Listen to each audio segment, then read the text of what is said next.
আল্লাহ পাক যদি কাউকে হেফাজত করে, মুসা পয়গম্বরকে কারুনের মেয়ের থেকে হেফাজত করছে কি করে নাই? কে করছে? আল্লাহ জবানটা অবদ্ধ করে দিয়েছে। ওই ঢাকার 7 আসনের সংসদ সদস্যের নাম আপনারা জানেন, আমি নাম বলবো না। আল্লাহ পাক দুনিয়ার মধ্যে তার জবানকে বদ্ধ করে দিয়েছে। বদ্ধ করার পরে যখন নমিনেশন পাইলো, উল্টা ডেন্স শুরু হয়ে গেছে। খালি খুলছে যে আমি কি পাইছি, নমিনেশন পাইছি। হায় হায়, হ্যাঁ নাচ কে দে বোবা, কথা কইতারে না, মানে পাগলা একটা নাচ শুরু হয়ে গেছে। আল্লাহ কয় রাখ রাখ রাখ, কিছুদিন পরেই তো দেখাইতেছি। এই যে কিছুদিন আগে অ্যারেস্ট হওয়ার পরে স্বাক্ষরটাও করতে পারে না, ফুফায় ফুফায়া কান্দে, হায় রে আমার জীবনে না কত সম্পদের পাহাড় না করলাম, ওই সম্পদ যাদের পিছনে ব্যয় করলাম তারা তো আমাকে সাইরা দেশ সাইরা পলাইলো, আমাকে একা রাইকা চলে গেল। আজকে আমার পরিণতি কি হবে? আমার পরিণতি কি শেষ পরিণতি দোস্ত?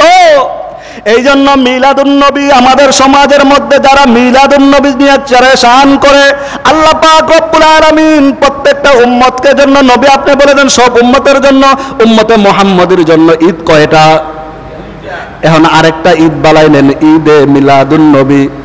গুনাহ হবে না সওয়াব হবে? কথা বললেন, যদি প্রশ্ন থাকে বলবেন, উত্তর দেব। ঈদ কয়টা? কিন্তু ঢাকার শহরের মধ্যে লাল কালি দিয়ে দেওয়াল লাগালো, ওই দেওয়ালগুলোর মধ্যে লেখা বিশ্ব আশেকে রাসূল দেওয়ানবাগে সর্বশ্রেষ্ঠ ঈদ ঈদে বেলে মিলাদুন্নবী। আল্লাহর রসুল দুনিয়ার মধ্যে আসছে, আমরা খুশি না বেজার? তো কেমন খুশি, কেমন খুশি? এই জন্য কি ব্যানার নিয়ে নাচতে হবে? এই ব্যানারের মধ্যে লেখা আছে ঈদে মিলাদুন্নবী। এই ব্যানারটা আবার কিছুদিন পরে দেখা যায় এটাকে ডাস্টবিনে ফেলায়।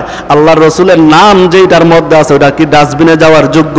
কিন্তু আপনি 2 দিন 3 দিন মিছিল করার পরে ওয়ালের মধ্যে লেখলেন বিশ্ব আশেকে রসুল। অনেকে দেখবেন দাঁড়ায়া মুতে, ওই বেড়া তো বাংলা পড়তে পারে না, ওয়ালের মধ্যে কি আছে। যদি পিশাবটা ওইখানে লাগে তোমার জন্য কি হবে? গুনাহ হবে না? গুনাহ হবে না? আজকে মুসলমান তুমি কোথায় চলে গেছো? এই রবিউল আউয়াল মাসে তোমার জন্য এটাই শিক্ষা থাকবে। আমাদের মধ্যে, সমাজের মধ্যে আমাদের বাচ্চাদেরকে আমরা তাদের জন্মকালের পর থেকে কিভাবে দুনিয়ার মধ্যে লালন পালন করব। কেমন নবী পাইছরে মুমিন, যেই নবীর চেহারার দিকে তাকাইয়া যদি একবার কেউ তাকায় ঈমানের সাথে, আল্লাহ পাক তাকে জান্নাতের মেহমান বানায় দেয়। সুবহানাল্লাহ। শুধু তাই নয়, কেউ যদি স্বপ্নের মাধ্যমে আমার পয়গম্বরকে দেখে, পয়গম্বর বলে যে আমাকে সরাসরি দেখলো আর স্বপ্নে দেখলো সমান, কোনো কি নাই, পার্থক্য নাই। এই জন্য নবীর আশেক হও, ওই সুন্নতের কোনো দাঁড়াদাঁড়ি নাই। তোমার নিজের জীবনের মধ্যে খালি সুন্নি লাগাও, সুন্নি লাগাও, সুন্নতের কোনো দাঁড়াদাঁড়ি নাই। এ তোমার রংদার রসুলের রঙে রঙিন হও, আল্লাহর রঙে রঙিন হও, আল্লাহ তোমার জীবনকে কি করবে? পাল্টায়া। কিন্তু তুমি কার রঙে রঙিন হইলা? পয়গম্বর যখন আমেনার গর্ভের মধ্যে আসে, আমেনা বলেন আমি যেন কি যেন অনুভব করতে পারি না। দুনিয়ার মানুষ যখন গর্ভে সন্তান আসে, আমার মা আমার বোনদের মা আর বোনেরা একটু অনুভব। আমেনা কয় আমার গর্ভে যে সন্তান আমার কাছে কোনো কি হয় না, শুধু কেমনে আমি টের পাইলাম, আমি যখন রাস্তা দিয়ে বের হই, ওই আকাশের মধ্যে প্রচন্ড রোদ, প্রচন্ড। আমি আমেনা যখন ঘর থেকে বের হই, আকাশের মেঘ মালাগুলা ছাতার মতো আমার মাথার সামনে হাজির হয়। সুবহানাল্লাহ। শুধু তাই নয় রে মুসলমান, আল্লাহর গোলাম, আল্লাহর নবীর মা যখন কূপের মধ্যে পানি আনার জন্য কূপের মধ্যে নিচা হইতে হয় না, কয় আমি এমন গভীর কূপের মধ্যে যখন বালতি নিয়ে পানি আনার জন্য যাই, অনেক নিচে অনেক মহিলাদের কষ্ট হয়। আমি নবীর মা যখন কূপের কাছে যাই, অটোমেটিক কূপের পানিগুলা উপরে চলে আসে। সুবহানাল্লাহ। কেমন নবী পাইছ? হযরতে খাদিজাতুল কুবরা রাসূল পাক সাল্লাল্লাহু আলাইহি সাল্লামকে যখন লালন পালনের দায়িত্ব নেওয়া শুরু করলো, বরকত শুরু হয়ে গেল। এরে দুনিয়ার মুসলমান, এখনো তুমি যদি রসুলের আদর্শ তোমার ঘরের মধ্যে ফিট করো, তোমার চরিত্রের মধ্যে ফিট করো, বাচ্চাদেরকে শৈশবকাল থেকে তুমি শিক্ষা দাও।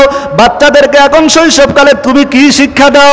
বাচ্চা যখন প্রথম কথা বলতে শিখে তখন তাকে শিখাও লা ইলাহা ইল্লাল্লাহু মুহাম্মাদুর রাসূলুল্লাহ।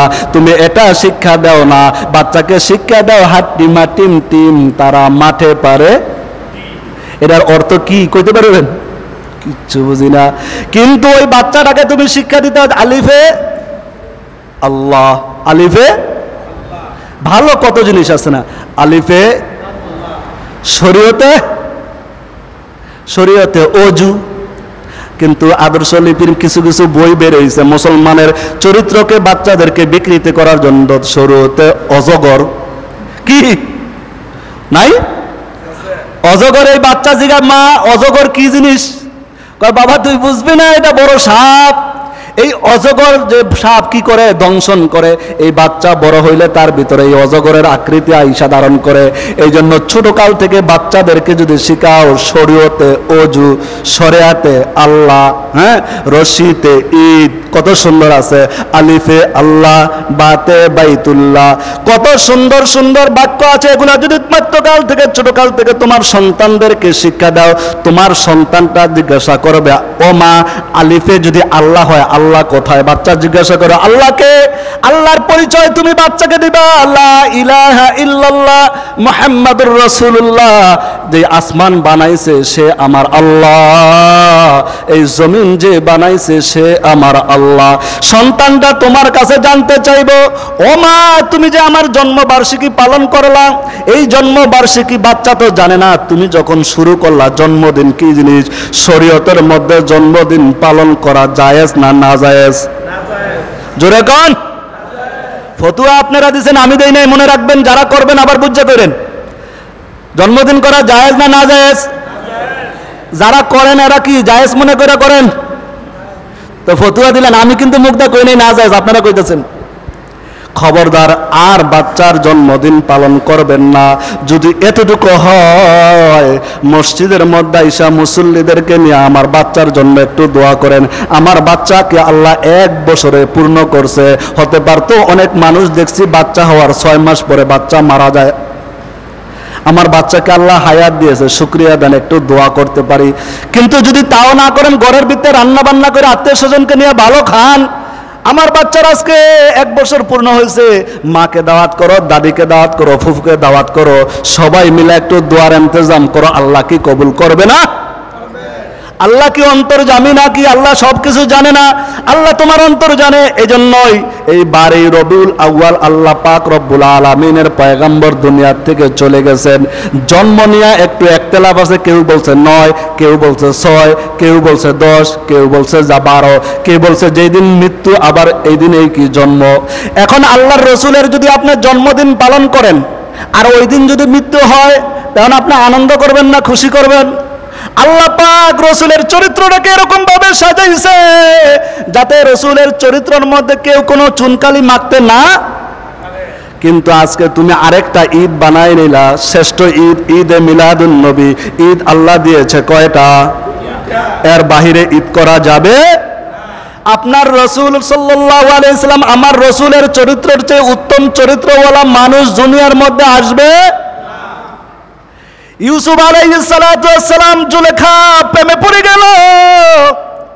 বান্ধবীরা জিজ্ঞাসা করে তুমি ইউসুফকে কি দেখা পাগল হইলা? কয় তোমরা কি দেখতে চাও আমি ইউসুফের ভিতরে কি পেয়েছি, আমি তার জন্য কেন আশেক হয়েছি দেখতে চাও? তাহলে তোমাদেরকে একটি পরীক্ষা করি। আমার আশেক আমি ইউসুফকে সাজায়া তোমাদের সামনে নিয়ে যাব, আর তোমাদের সামনে একটা করে ছুরি আর একটা করে কি দেব? আপেল। ইউসুফকে আমি তোমাদের সামনে নিয়ে যাইব। ইউসুফ আলাইহিস সালামকে জুলাইখা সাজাইয়া লারিবদ্ধরা নারীরা লাইন ধরে দাঁড়াইছে। ইউসুফ আলাইহিস সালাম জুলাইখাকে নিয়ে জুলাইখার সামনে নিয়ে যায়। ওই মহিলারা বলতেছে, আমরা যখন ইউসুফের চেহারার দিকে তাকাইলাম, ওই হাতের মধ্যে ছুরি আর আপেলের দিকে খবর নাই, ইউসুফের চেহারার মধ্যে তাকাইয়া নিজের হাতের কবজি আঙ্গুল কেটে দিলাম, ইউসুফের চেহারার থেকে নজর ফিরাইতে পারি না। সুবহানাল্লাহ। আরে এটা তো ইউসুফের সৌন্দর্য দেখলাম। আম্মা জান আয়েশাকে বলা হইলো, আমার নবীর সৌন্দর্যের কথা বলেন। কয় আপনার আমার নবীর সৌন্দর্য, আমার নবী যখন মুস্কি হাসি দিত, ঘরের মধ্যে অন্ধকার, ওই অন্ধকারের মধ্যে যদি সুই থেকে সুইটা পড়ে যাইতো, আমার নবী ঘরে আসলে আমি ওই সুই খুঁজে পাইতাম। সুবহানাল্লাহ। আর আমার নবী কেমন সুন্দর ছিল। সূরাতে ইউসুফ पर फकद आशिके जुलेखा थी, तुम्हारे रूए रोशन पर सारे खुदाई। ইউসুফের সৌন্দর্য দেখা জুলাইখা পাগল, আর আমার পয়গম্বরের সৌন্দর্য দেখা সারা দুনিয়ার মাখলুক পাগল। সুবহানাল্লাহ। আল্লাহর রাসূল সাল্লাল্লাহু আলাইহি ওয়াসাল্লাম বলেন, আনা মালিহুন ওয়া ইউসুফ আবিয়াদু। ইউসুফ আলাইহিস সালামকে যে সৌন্দর্য আল্লাহ দিয়েছে ওইটা হচ্ছে সাদা সুন্দর, আর নবী নিজে বলেন আমি হইছি লাবণ্যময় সুন্দর। এই জন্য দেখবেন অ্যাডভাইস দেয়, এই ফেয়ার এন্ড লাভলি মাখেন, আপনার ত্বক হয়ে যাবে লাবণ্যময় সুন্দর। এবার আপনাদের কাছে প্রশ্ন, লাল সুন্দর সুন্দর বেশি না সাদা সুন্দর সুন্দর বেশি? সাদারে সুন্দর কয়, এই যে বিদেশিরা এ চুল দাড়ি সব সাদা, এ বান্দরের মতো দেখা যায়, মানুষের মতো দেখা যায়, কেমন দেখা যায়, কিন্তু একটু লালসা লালসা ভাব থাকবে, লাল সুন্দর থাকবে। আমার রসুল বলেন ইউসুফ ছিল তো সাদা সুন্দর, আর ইউসুফের সুন্দর আমার মুহাম্মদের সৌন্দর্যের কাছে দুনিয়ার সব সৌন্দর্য একত্রিত করলে আমার নবীর একটা চুলের যেটা বুড়ুর যে সৌন্দর্য এর কাছেও হবে না। এই জন্য আমার রসুলের চরিত্র এই রবিউল আউয়াল মাসে একটাই আপনার আমার ওয়াদা থাকবে, আল্লাহর রসুল যেই কাজগুলা করছে, মা আতাকুমুর রাসূলু ফাখুযু ওয়া মা নাহাকুম আনহু ফান্তাহু। রসুল যেইটা নিয়ে আসছে ওইটাকে ধরো, যেটাকে নিষেধ করছে ওইটাকে কি করো? ছাড়ো, সুন্দর করা। মা আতাকুমুর রাসূল ফাখুযু, ধরো, ওমা নাহাকুম আনহু ফান্তাহু।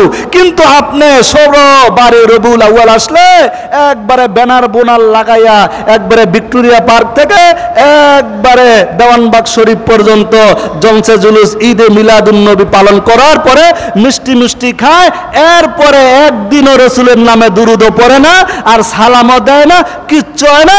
এটা শুধু নিজের পেট আর নিজের কি পকেট বাড়ি করার জন্য। চিল্লায় বলেন ঠিক কিনা? এই জন্য দেওয়ানবাগে যারা যায় দেখবেন যে ওদেরকে কি কুফরি কালাম করে, হেন গেলে ওই আশেকে গান হয়ে যায়। কিন্তু রসুলের আশেক হওয়া তো মিথ্যা না, কিন্তু আশেক হলে তো আশেকের পরিচয় থাকতে হবে। মাথায় টুপি, মুখে দাড়ি, গায়ে পাঞ্জাবি, তোমার কোনো সুরতই নাই। হ্যাঁ, এরকম অনেক সমাজের মধ্যে পিসাব আছে, ক্লিন শেভ করে, আছে না নাই? এই পিসাব না ভণ্ড? জোরে কর। পিসাবের দাড়ি থাকবো না কার থাকবো? মুরিদের থাকবো। যেই পিসাবের দাড়ি থাকে না ওই মুরিদের তো থুতাই থাকবে না। যেই পিসাব বিড়ি খায় ওই পিসাবের মুরিদ গাঞ্জা খায়, যেই পিসাব গাঞ্জা খায় ওই মুরিদের কি করে? বাবা খায়। ঠিক কিনা? আবার কয় বাবার দরবারে গেলে কেউ খিরে না ফালি হাতে, কি সুন্দর কি সুন্দর। আমি আমতি, হ্যাঁ, কয় বাবা তোমার দরবারে সব পাগলের খেলা। কয় না, গানও বানাইছে। আমার পীরের দরবারে গেলে কেউ খালি হাতে ফিরে না। আমরা বলবো ভণ্ড, তুই যাস তো আরেক ভণ্ডর কাছে। আল্লাহর রাসূল সাল্লাল্লাহু আলাইহি সাল্লামের দাড়ি ছিল কি ছিল না? তো তুমি কেমন রসুলের আশেক, কেমন পিসাব হইলা? তুমি পিসাব জাহান্নামী মুরিদ। আবার কয় আমার পিসাব যখন বিড়ি টানে আমার মন চায় বিড়ি টানে। এমন মুরিদ আমাদের সমাজে আছে, পিসাবের কাছে বিড়ি নিয়ে যায় হাদিয়া। কি পোটলা একটা বাস করে বিড়ি নিয়ে যাবে, পিসাবে বিড়ি খাইব, মুরিদও বিড়ি খাইব।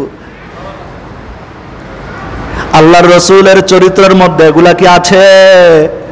তুমি সুন্নি দাবি করো, তোমার সুন্নতের কোনো খবর নাই। এ দুনিয়ার মুসলমান, তোর কাছে শেষ মেসেজ দিতে চাই, ও আমার মা বোনেরা, ম্যারেজ ডে করা যাবে?